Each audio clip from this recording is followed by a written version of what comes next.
All of us in the business community can really focus on nothing else that's more important in the whole dynamic of our competitiveness, nationally, in the state of Illinois, and in our city of Chicago. In those jobs and fields that were exposed to international competitors, we've created no jobs. Where have we been? This is the global economy. Everybody out there is trying to get better. Why aren't we? I was getting ready to jump out of my seat when the professors were presenting all the materials. This is a bell we've been ringing for a long time, especially in the Chicagoland area. There's many contexts where, in fact, product innovation is embedded in the manufacturing process. Now, as R&D capabilities around the world are evolving, the R&D and the manufacturing can go elsewhere, and we're seeing that. With our survey, we asked our alumni, have you personally been involved in the U.S.-related location decision? The offshoring decisions outnumber the onshoring decisions 6-1. The first bias was a tendency to pay too little attention to the hidden cost of offshoring. When you have a supply chain that stretches around halfway around the globe that's not reliable, it's not a happy situation. We make it better, faster, cheaper right here in the Chicagoland area. Isn't that great? But when customer-tied or resource-tied activities are set up abroad by a U.S. company, that can in fact be terrific news for U.S. competitiveness. We've put a lot of expansion into China recently. However, that's for consumption within China.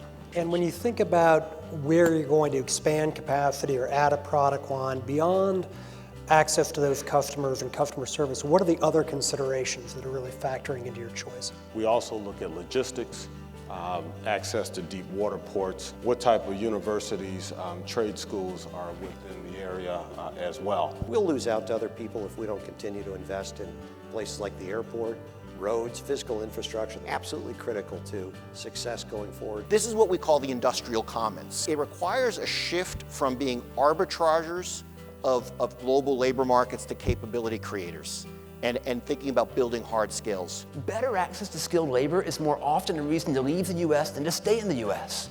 We have talent, all these other things will follow, and that's sort of the critical element, I think, in competing around the globe. If we begin to truly, thoughtfully invest in education in our country, we can resolve many of our competitive problems. Here in the Chicago area, what we're looking to do with the STEM learning exchanges is to give better vision to parents, students, teachers about what our needs are in high-tech manufacturing. It was a study that was conducted somewhere in the late 90s. They found out that a lot of the high-skilled, high-road manufacturing in the area had a workforce that was going to be retiring essentially in the next 10 to 15 years. We had to have a pipeline to fill those jobs because there wasn't one. And so out of that study came the Chicago Manufacturing Renaissance Council. The first major initiative was to open up Austin Polytechnical High School. You get your NIM certifications and other certifications that you can apply directly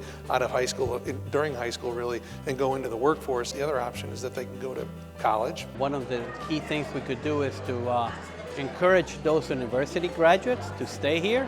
I'm one of them, It was not an easy process. People now that come from other countries are not as interested in staying like people were when I went to school. Our biggest competitors around the globe are Shanghai and London and Frankfurt, as much as Iowa or Indiana, and we have to think from a regional basis how we can use this center to compete around the globe. That job you're fighting for, you're fighting on a global level, not just on a micro level. The more we capitalize on the strengths of our American locations, the better the competitiveness of our economy is going to turn out to be. The workers and the work is being done right here in the United States, right here in Illinois. Things are happening here.